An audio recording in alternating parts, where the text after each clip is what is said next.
기자수첩 Y뉴스로 넘어가 볼까요? 어제 역사적인 재판이 2개 있었죠. 1,000만 관객을 동원했던 영화 변호인의 소재가 됐던 불임 사건. 예. 33년 만에 무죄. 또 1991년 유서 대필 사건. 23년 만에 또 무죄가 났죠. 예. 강기훈 씨 유서 대필 사건까지. 예. 검찰은 여전히 항소할 것으로 보이고 당시 사건 관계자들은 지금도 유죄를 확신한다는 입장에서 물러서지를 않고 있습니다. 예. 영화보다 더 심한 고통을 겪었던 사건 관련자들은 미안하다는 말 한마디라도 듣고 싶은데 그들은 여전히 바뀌고 하지 않고 있죠. 그래서 오늘 Y뉴스에서는 그들은 왜 쏘리라고 말하지 않나 이렇게 주제를 정해봤습니다. 여기서 그들이라 하면 뭐 당시 검찰, 경찰, 법원 이렇게 되는 건가요? 예. 왜 재심 무죄 판결이 나왔음에도 쏘리라고 말하지 않는가? 무죄가 선고된 그 관계자들 입장은 직접 들어보셨어요? 예, 어제 그 강기훈 씨와 밤늦게 통화를 했는데요. 예. 마음이 참 복잡한 것 같았습니다. 어제 JTBC 손석희 뉴스9에 나와서 인터뷰를 할 때는 미안하다고 한마디 해주면 안 되나 이런 얘기를 했었거든요. 그런데 밤 10시쯤 저와 통화를 하면서는 사과를 해야 할 당사자들이 사과할 마음이 없는데 사과를 하라고 할 생각도 없다 이렇게 얘기를 했다가 어떨 때는 사과를 받고 싶기도 한 마음이 들기도 했다. 들기도 하고. 예. 미안하다고 하면은 미워졌던 마음이 좀 풀리지는 않을까 그런 생각이 들었다 이런 얘기를 했는데요. 무죄가 선고될 당시의 심경이 어땠냐 이런 물어보니까 예. 복잡한 생각이 참 많이 들었다 그러면서 검찰로 살 일도 못한 거 아니냐. 공소유지도 못하고 유죄 규명도 하지 못하고 그러면서 재심 과정에서 항고 재항고를 거듭하고 법원도 대법원에서 재심 개시 결정을 하는데 3년 이상을 끌고 그런 복잡한 것들 생각이 났다 이런 얘기를 하더라고요. 재심을 할 거냐 말 거냐 결정하는 데만 해도 3년이 걸렸다. 네, 대법원이 사건을 묵혀놓고 있었던 것이죠. 고통의 시간. 그러니까 강기훈 씨 얘기 중에 참 가슴이 아프게 들리는 부분이 이건데 검찰은 아마 관례대로 항소를 할 것이라고 하면 예상을 하면서 검찰은 그 항소가 한 사람을 잡을 수 있다는 생각은 왜 안 하는지 모르겠다 이런 얘기를 했어요. 그렇군요. 강기훈 씨가 재작년인가요? 암에 걸렸죠. 예. 그리고 암 수술에 다시 또 재발을 했어요. 투병 중입니다 지금. 예. 그래서 건강이 어떠냐 물으니까 건강은 생각하지 않기로 했다. 그렇게 얘기를 하면서 참 마음이 아프더라고요. 또 영화 변호인의 국밥집 아들로 나오는 그 고우석 씨가 그런 얘기를 했어요. 당시에는 고문이 사실 공공연했다. 차라리 사과를 하지 않을 거면은 가만히라도 있었으면 좋겠다. 가만히라도 있었으면 그 말은 지금도 유죄 확신한다 이런 얘기 하지 말고 가만히라도 있어라. 네, 뭐 그렇게 얘기까지 하더라고요. 영화 변호인 소재가 됐던 그 불임 사건 말씀을 하셨는데 거기도 이제 무죄가 어제 선고된 거죠. 그 당시 수사했던 검사가 어제 무죄 판결 내린 재판부를 비판했다면서요. 그 고영주 변호사 대표적인 공안통으로 분류가 되죠. 어제 무죄 선고에 대해서 좌경화된 사법부의 판단으로 사법부 스스로 자기 부정을 하는 것이다. 이렇게 재판부를 비판을 했어요. 고 변호사는 좌경 의식화 학습을 받은 사람들이 어제 중견 법관까지 됐다는 것을 의미한다. 이제는 과거의 법관들이 현장에서 진술을 듣고 겪었던 것을 현 사법부가 자기 부정을 해서는 안 된다. 이런 얘기를 하더라고요. 판사가 좌경화됐다. 그러니까 법원의 판결을 믿지 못하겠다 이런 얘기를 하는 건데 유서 대필 사건의 수사 검사들하고 통화를 시도해봤는데 다들 전화를 받지 않거나 전화가 꺼져 있었습니다. 그렇습니까? 이들과 근무를 같이 하는 같은 로펌에 속해 있는 변호사들에게 들어보니까 아직도 유죄를 확신한다는 입장을 굽히지 않고 있다 이런 얘기를 하더라고요. 그때 이제 관련자들이 굉장히 많을 거 아니에요. 그 사람들 중에 정말 단 한 사람이라도 사과하거나 유감 표명한 사람은 못 찾으셨어요? 저도 기자 생활을 꽤 했는데 이 사건 때도 기자를 하고 있었으니까 일어났을 때도 그렇죠. 사과를 했다거나 유감을 표명했다는 얘기를 들어본 적이 없습니다. 당시로 돌아가면은 유죄로 지금도 당시로 돌아간다면은 유죄를 확신한다 이런 얘기를 하고 있으니까 사과를 하겠냐.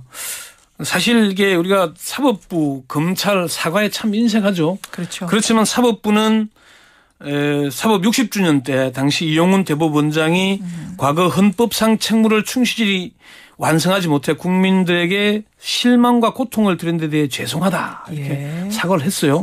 그런데 당시에 검찰총장이던 임채진 검찰총장은 뭐라 그랬냐면은 참으로 아쉽고도 안타깝다. 이게 사과하는 게 사과인가요? 뭔가요? 애매하네요. 참 과거사에 대한 첫 검찰 수장으로서의 첫 발언인데 그래 얘기를 했어요. 최동욱 전 검찰총장이 청문회 과정에서 잘못된 과거에 대한 반성은 당연히 앞으로의 발전을 위해 필요하다. 예. 총장 취임 이후에 어떤 방식으로 할지 신중히 검토해 보겠다 얘기를 했는데 6개월도 근무하지 못하고 쫓겨났죠. 그러네요. 그러니까 아직도 사과가 안 되고 있는 겁니다. 자, 그럼 오늘의 주제. 예. 그들은 왜 쏘리라고 미안하다고 사과하지 못하는 걸까? 왜입니까? 당시 그래서 이제 검찰 관계자들, 검찰 간부, 공안통 검사들 여러 명이 물어봤어요. 이 좀 사과하는 게 이래 되면 뭐 필요하다는 얘기가 많은데 어떻게 생각하나 물어보니까 다들 좀 그런 입장들입니다. 어떤 입장이요? 개별적으로 사과하는 거는 좀 문제가 있을 수 있다. 왜냐? 검사가 개별적으로. 그 수사 검사 개개인이 예. 이제 그런 얘기들을 합니다. 어쨌든 간에 기소를 해서 유죄가 확정된 사건들이었고. 예. 지금 와서 그걸 가지고 다시 재심해서 무죄 났다 그래서 사과한다는 게 조금 그럴 수 있다. 아직 그 사람들은 아직도 유죄를 확신하고 있기 때문에 그리고 재심에서 아직 무죄가 확정된 게 아니다. 이런 측면이 있고요. 공안통 출신 한 법조인은 그런 얘기를 하더라고요. 당시 시대 상황에서는 의식화 공부했다는 자체가 쇼킹한 사건이었다.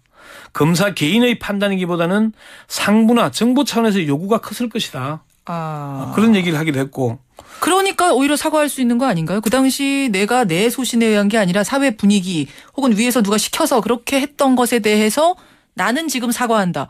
이렇게 생각할 수도 있을 텐데. 당시에 자기 양심을 부정할 만큼 시대가 바뀌지 않았죠. 지금이 유신이나 50 때나 크게 차이가 있다고 느끼는 사람도 있지만은 없다고 느끼는 사람도 있거든요. 그런 점이 있고 다른 공안통 출신 법조인은 그런 얘기를 하더라고요. 예.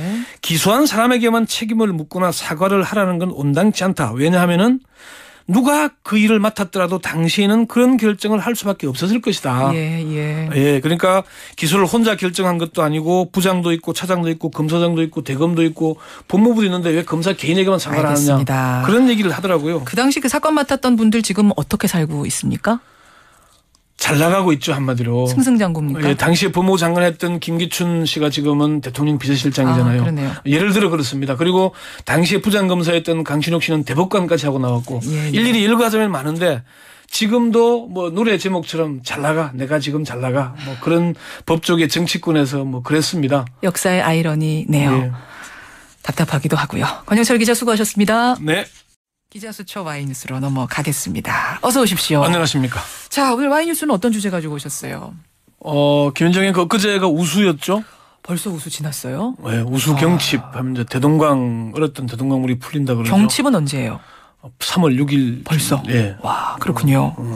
근데 갑자기 그 얘기 왜 하시는 거예요? 이렇게 얼어붙은 겨울이 이제 녹고 있지 않습니까? 예. 그런데 여전히 검찰은 아직도 얼어붙어 있는 것 같아서 그 얘기를 물어봤습니다. 검찰이 얼어붙었다? 유서 대필 사건 그리고 불임 사건 지난주에 무죄에 나섰지 않습니까? 예. 검찰이 사과를 하는 대신에 다시 상고 카드를 꺼내들었습니다. 재심에 대해서 상고하겠다. 네. 지난주에 권영철 기자가 왜 유서 대필 사건이나 불임 사건에 대해 검찰은 쏘리라고 말하지 않느냐 이 주제로 한번 하셨는데 네. 쏘리라고 말하기는커녕 상고를 택한 거군요. 그렇습니다. 왜 상고를 택했는가 이 부분. 예. 뭐라고 검찰은 얘기하나요? 검찰이 일단 밝힌 상고 이유가 표면적인 이유가 있을 것이고요. 예. 좀 속사정이 있습니다. 그렇겠죠. 일단 표면적으로는 불임 사건에 대해서는 피고인에 적용된 국가보안법 위반과 반공법 위반에 대해서 대법원의 판단을 받아보기 위한 거다. 다른 관계자들이 재심을 청구했을 때는 그 부분에 대해서 재심 사유가 안 된다고 판결을 했었는데 이번에는 무죄로 판결했으니까 대법원 판결까지 받아보겠다 이런 얘기고요. 예.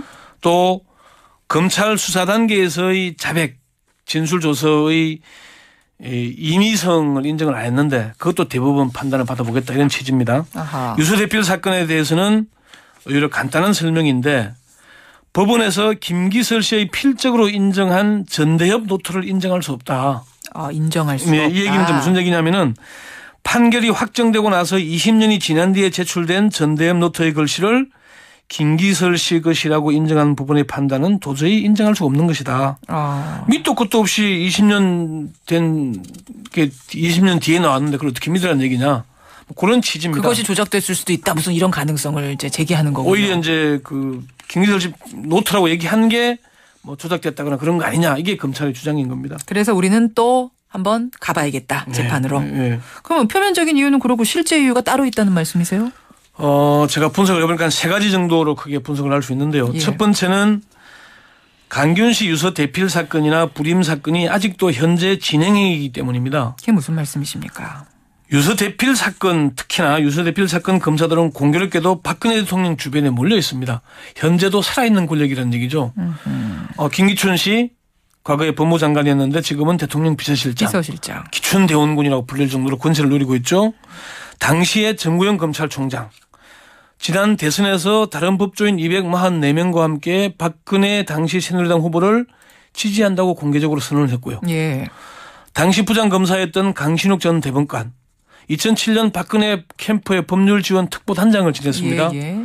주임 검사였던 신상규 변호사. 지난해부터 대검찰청 사건평정위원회 위원장을 맡고 있는데 이 사건평정위원회가 무죄 판결을 받은 중요 사건에서 검사의 과오를 편결하는 겁니다. 그럼 강균인 사건 무죄 받았으면은 자신의 잘못을 자신이 편결하는 그렇게 되네요. 그런 일이 일어나게 그냥 되죠. 받아들이기가 어렵겠군요. 네. 그러니까. 또 당시 수사검사였던 곽상도 변호사.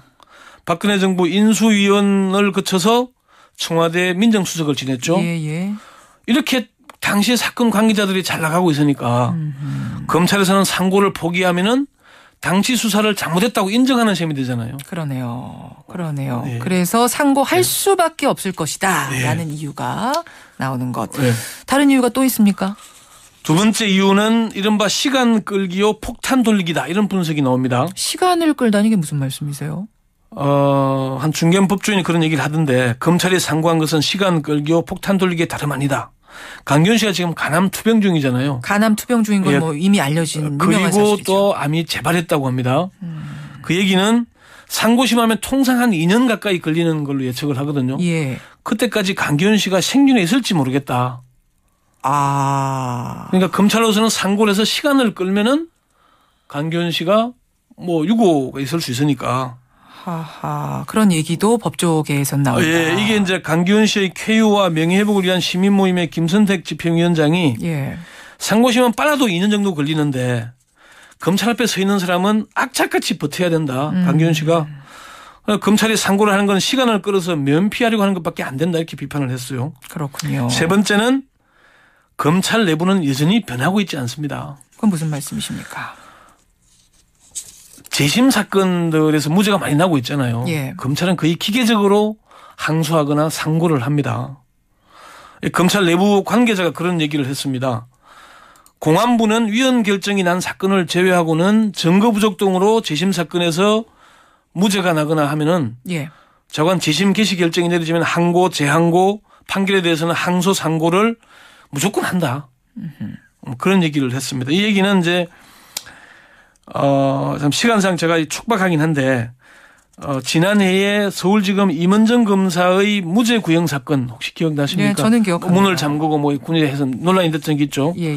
이때에 그 사건 관계인과 관련된 나머지 5건은 모두 무죄 확정이 됐습니다. 근데 이 사람은 왜 무죄가 좀 재판이 늦어졌냐면은 이 사람의 아들이 재심 청구를 했다가 사망을 했어요.